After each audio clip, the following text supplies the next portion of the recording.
সিজদা যত কমে গেছে দিল পাথর হয়ে গেছে, সিজদা যত শর্ট হয়ে গেছে দিল পাথর হয়ে গেছে, যত বেশি নবী ওলির দামান থেকে সরে গেছে দিল পাথর হয়ে গেছে। যারা নামাজ পড়ে না, যারা নামাজ তরক করে, তারা আমার নবীর ইজ্জত হানি করে। নামাজ আল্লাহর ইবাদত, নবীর ইজ্জত। আল্লাহ নামাজকে জোর করে চাপিয়ে দেন নাই, আমার নবী আল্লাহর কাছ থেকে চেয়ে এনেছেন। আপনার এত সাহস, আপনি ফজরের নামাজ না পড়ে এখনো দুনিয়াদারি করেন, এত সাহস আপনার, আপনার বুকে এত পাটা। আপনি কি জানেন নামাজ তরক করার শাস্তি কি? জানেন না।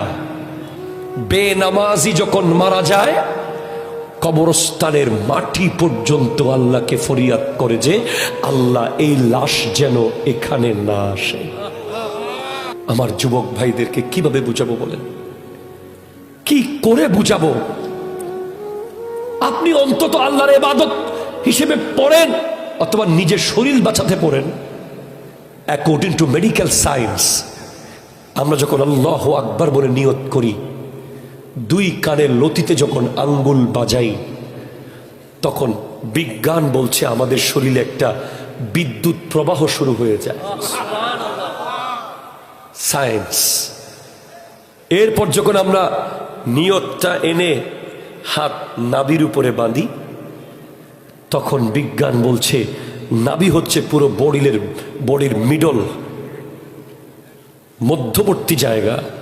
সেখানে যতক্ষণ হাত বাঁধা থাকে ততক্ষণ যখন আপনি পড়তে থাকেন আলহামদুলিল্লাহি রাব্বিল আলামিন আর রহমানির রহিম মালিকি ইয়াউমিদ্দিন ইয়্যাকা না'বুদু ওয়া ইয়্যাকা নাস্তাঈন ইহদিনাস সিরাতাল মুস্তাকিম সিরাতাল লাযীনা আন'আমতা আলাইহিম গায়রিল মাগদুবি আলাইহিম ওয়ালাদ-দাল্লিন।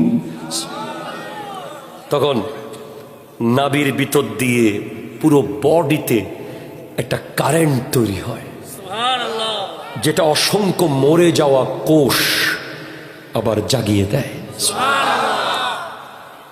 যখন আপনি পারফেক্টলি রুকুতে যান, মেডিকেল সায়েন্স বলছে আপনার স্পাইনাল কর্ড, যেটা মেরুদণ্ডের ভিতর দিয়ে